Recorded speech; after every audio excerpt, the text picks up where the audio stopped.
It gives me great pleasure to turn this thing over to Michael Tricarico, and our new field manager, Chad Kreuter. I'm going to stop talking now, and now you can talk about something fun, which is baseball.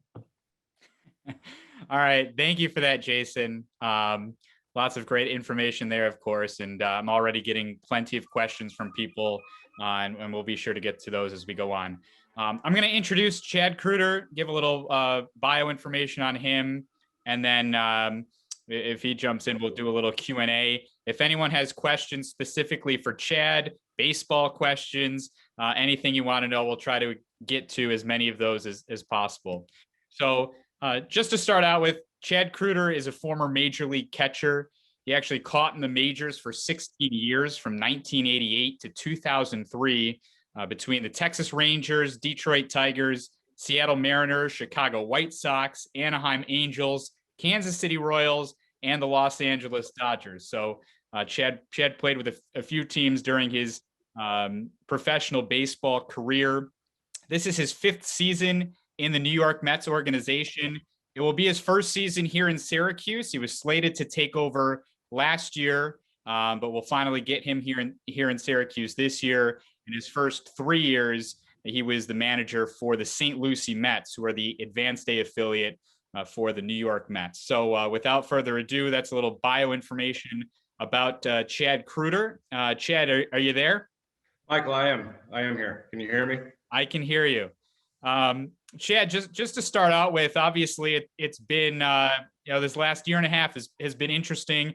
How have you and the players and your coaching staff handled, COVID and trying to keep guys ready for a season that, if they're in the minors, they're at an alternate training site, but you still got to keep them ready if the major league team needs them? Well, last year was very tough. It was extremely tough for all of baseball, obviously, with the downsizing of all the franchises, and then not playing the game, and then all the players being out of the game, except for the guys that went to the alt site and the major leaguers themselves. So there was a lot of angst going on throughout all of baseball world, because it not only affected players, it affected everybody, to the ushers and the vendors and the food, the people that are delivering the food. So it really, I feel for our industry, because it's my life, it's my passion, and it really hurt to see where it was. When we arrived last year in Brooklyn for our alt site, it became clear that it was tough for the players too. They struggled with it, being there, not having a season, not playing real games, not in front of fans. They tried to pipe in crowd noise during our inter-squad games, where we had trainers playing second base and strength guys playing third base, to fill in enough bodies out on the field so we could actually look like we're playing a game. And but it didn't feel right, and I know a lot of players came out of it, not with a real good taste in their mouth after the summer was done. But there's a different feel right now, because we actually had a real spring training. They're here now at the alt site here in Brooklyn, with hope that we're going to start the season on May 4th, and we're already starting to send guys up across town to Citi Field over the last couple of days, as there's been rainouts and a couple injuries. And so there's that, the golden ticket is out there, and those guys are really, fired up to play hard and be ready for it. So that it's a totally different feeling right now. Yeah, well, we're looking forward to getting you guys here in preparation of our May 4th opening day. As far as the rest of your coaching staff goes, hitting coach, for those that don't know, Joel Chamelis is going to return to Syracuse. He was here in 2019. Pitching coach will be new to Syracuse, Mike Cather, and then the bench coach will be Luis Rivera. Chad, what's been your experience with the rest of the guys on the coaching staff, and what can fans expect from you guys collectively as a coaching staff? Well, Mike and I have history together, because he came on in the second half of the St. Lucie season in 2019 and was my pitching coach after Ricky Bonas went back up to the big leagues. And so Lewis and Joel are brand new, so I'm getting to know those guys. I got to know them in spring training last year, and then obviously everything shut down on March 13th, and I did not cross paths with them in the alternate site. So only Joel was there, but he was there at the first half. I was there in the second half. So we're learning each other and getting to know each other, and I expect that by the time we arrive on May 4th up for the season up in Syracuse, we'll be a well-oiled machine as far as a coaching staff. We're getting to know our nuances, the little nuances that we need to know, our roles, where we need to go at certain times. Joel is he doesn't like the light. He's in the cage all the time, so he's in there 24/7. Our hitters love to be in the cage. We open up in the morning here at 9 o'clock. And the hitters are showing up at 7 o'clock, and they don't leave until we have to actually stretch. So he comes out and he has to wear sunglasses if the sun's out. With what COVID has had to do in terms of maybe changing guys' routines, what changes and expectations have the Mets set for players to ensure their COVID safety throughout the season, so that you guys make sure that there's no issues there? Well, we get tested every 2 days, and then we have our own meticulous protocol, and so we go through. We wear mask in the buildings. The food, our food services are very strict, and it's all handled in a way that's under the big league protocol, major league protocol. The coaches wear masks on the field. The players do not have to wear a mask on the field. And the buses, when we travel, are now like we travel to Worcester on Saturday. We're going to travel on 3 buses with 37 players. So, and normally, that would probably be a bus and a half on 37 players. And so we're going to have 3 buses, and and that's probably a little bit more than what they would really like us to go on. They probably would like us to take 6 buses. Right. We have a lot of, there's a good amount, there was a question that came in, good amount of Latinos in central New York and in this area. And they're, wondering, and one question came in, do you know of any Latino players that we might see here in Syracuse that they can look forward to cheering on? Yeah, we'll have Wilfredo Tovar will probably be our shortstop. He was a Met before and came through the system. We'll have a couple of the pitchers will probably be. I'm trying to think here. Jesus Reyes might be one of the pitchers. Yency Diaz. I'm trying to think that the guys that we have going on. Joneshwi Fargas. I have a tough time with that name. It's Jones Highway, Joneshwi Fargas.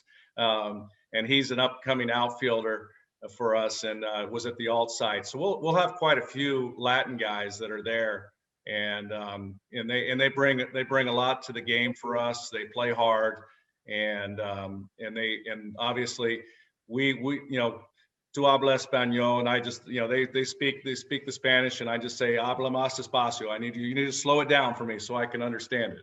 So we're all speaking both languages in our clubhouse. I love that. That's one of the things about baseball, probably more than any other sport, right? Is the language there, especially with the Spanish to English. One other question came in. Speaking of Joneshwi, you have an outfield that could be one of the fastest in all of professional baseball. How do you plan to use all the speed that you possibly could have, depending on how the final roster here in Syracuse shakes out? Well, that's a good question, because I've been commenting to my staff that we have to start identifying what type of team we are. Do we have bangers, guys that go out? And the answer is no. We have a lot of fast guys. We'll have Malik Smith will probably join us. I see my internet. Can you hear me? Yes. Okay. Good now. Yep. Yeah, I saw my internet connection said it was unstable. You're good now.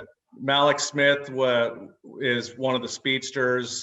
Fargus is one of the speedsters. We've got Jake Hager. We got Drew Ferguson. Khalil Lee, another guy that can run a little bit.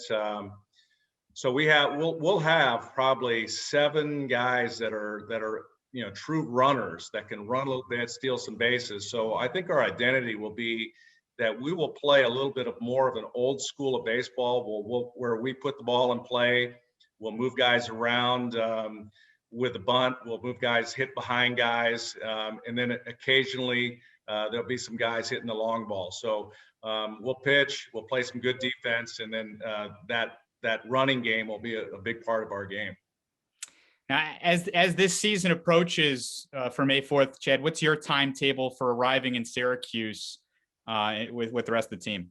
Well, that's a good question. We're not sure when we get our ticket to leave Brooklyn.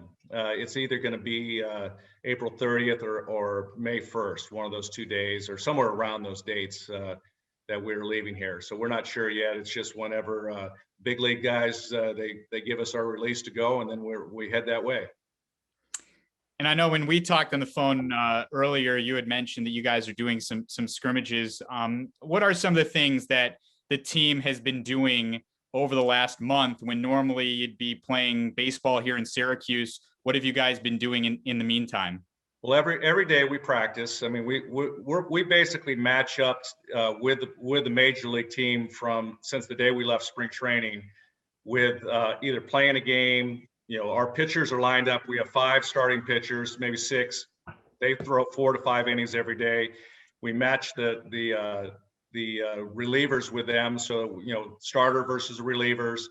We don't play a true inter-squad game where you have position players out on the field and guys are running the bases and doing all that stuff, because we don't have enough players to do that. We have 11 to 13 players, because what happens is the major league teams is pulling guys over with them on the travel squad. Like today, catcher Patrick Mczeka went, and a couple of pitchers went, and Jose Peraza, who's now on the major league roster, was one of the guys that was going. So what we do is we go live at bats versus the pitchers. Those guys strike the baseball, they sprint out of the box. If the ball's hitting the gap, they run a double, whatever it is. And then they work on their base running while they're out there with the next guy out. And then when they're waiting to hit, they'll go out and play defense and play it live off the bat from their position. And so it's not like ideal, like we'd like to have it, but during our practice time, we do first and third situations. We'll do everything live that we can do at a game speed. We try to do. Like today, we had bunt defenses. We had we call the inside game with the pitchers. The pitchers were doing comebackers, covering first base, balls on the ground on a bunt situation where they're throwing to third base. Tomorrow we'll do first and third defense and bunts and cover those, and we'll do first and third defense along with the first and third offense, incorporating in a safety squeeze and a squeeze into that for our old school type of players that we'll have. Got time for a couple more questions here. Chad, you probably at this point certainly don't know who exactly your opening day starter might be, but a question did come in asking about that. So instead of who's your opening day starter going to be, who are some guys in terms of pitchers that you think will really headline your starting rotation? Well, the first guy that pops in my head is a left-hander that just joined the major league team to go on the travel squad and may pitch this Saturday or Sunday, depending on their weather situation, because they get rained out today, and DeGrom's now bumped back tomorrow, and they're going to see snow. I think they're expecting 8 inches of snow in Colorado tomorrow. So that'll be interesting. Is a left-hander named Thomas Pucci, and he played for me in 2019 and has matured and grown and has become really, really good. And like in our inter-squad game the other day, he struck out 12 in 5 innings. So it was pretty special. He's a left-hander. He's at 94.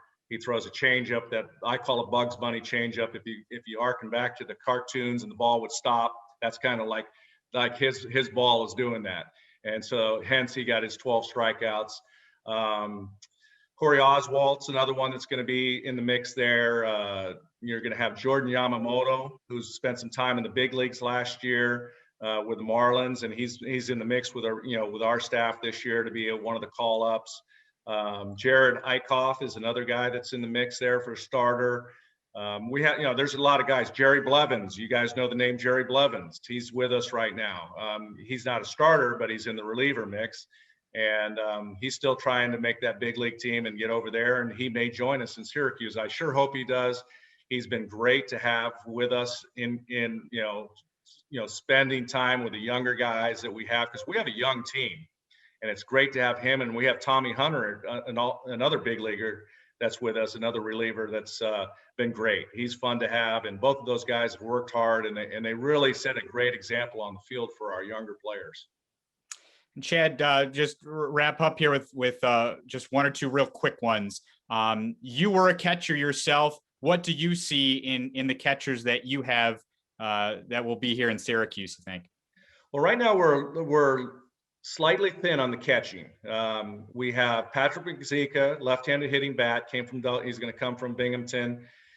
He swings the bat very well from the left side. He's a strong hitter. He's still growing as a catcher. He's receiving the ball better. He's throwing the ball better. He's not going to be your gold glove behind the plate, but he's going to get the job done. But he's going to come up with big hits at the plate. And then after that, we have Bruce Maxwell, who spent time with the A's in the big leagues. He's trying to make a comeback. We signed him last year. He was at the alt site the whole time in last year, and he's with us. And the same thing, he's pretty solid behind the plate. He does a good job catching and blocking the ball, and he has huge bat potential. It's just whether that's going to emerge or not. We hope it does, because he's a guy that can put up some power numbers. He's hit 20 plus home runs in seasons before, and it'd be nice to have a guy like that put a little sock in the middle of the lineup. Beyond that, there's a couple young catchers that are not with us, and I lobbied for those guys because I'm partial to the defensive catcher, but they're not ready to hit at this level. And but at some point in time, there's some really good young catchers that are really defensive that we'll see in Syracuse. And maybe we'll see them this year, maybe we'll see them next year. And Chad, just last one here, but before we let you go, did you get a chance to see the stadium yet? I saw I came up, I drove up from Port St. Lucie on, I don't know if it was the 1st or somewhere around there of April. And I drove up and I met Brian up there at the stadium, and I dropped some stuff off in my office. So I saw the locker room and I saw my office, and that's it. It was starting to snow. It was like 27 degrees, and so I dropped stuff off and got to the hotel and made my way back to Brooklyn the next day. Actually, I did go out to Beeville and saw that area out there. It was great.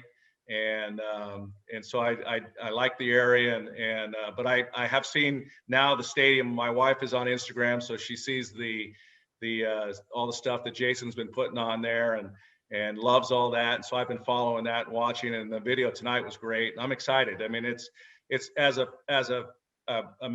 staff member now, and as a player, you love going to a place that has atmosphere, that the fans are engaged in the game, and it's just a shame that we're only going to be allowed 2,000 fans and not 10,000 fans. It doesn't make sense to me, because we're in a baseball stadium. The bowl of a baseball stadium is the same size at Syracuse as it is at New York. So it doesn't make sense that you can have less people in the same size bowl, the lower bowl I'm talking about. And so it'll happen though. And so sometime during the summer, I'm sure we'll get some bigger crowds, and I'm sure there'll be a rowdy 2,000 plus when they're there. Chad, I think you'll find out quickly just how big of baseball fans and how loud, like you said, the 2,000 could be. We've gotten plenty of comments over the years about how our crowds, no matter how large, certainly make it sound like there's 10,000 there every night. So we're certainly looking forward to having you and the rest of the team here starting May 4th for a great season. Well, thanks. They'll find out that the group that I have here right now is very passionate about the game, and they'll appreciate the way they play and go about their business on the baseball field. Great. Thanks so much, Chad. Look forward to seeing you in just a couple of weeks, and we appreciate you spending your time here. My pleasure. Thanks, guys. All right. See you, Chad. And Jason, I'll turn it right back over to you. I know we got some promotions and other info to go to wrap this thing up before the Q&A with you.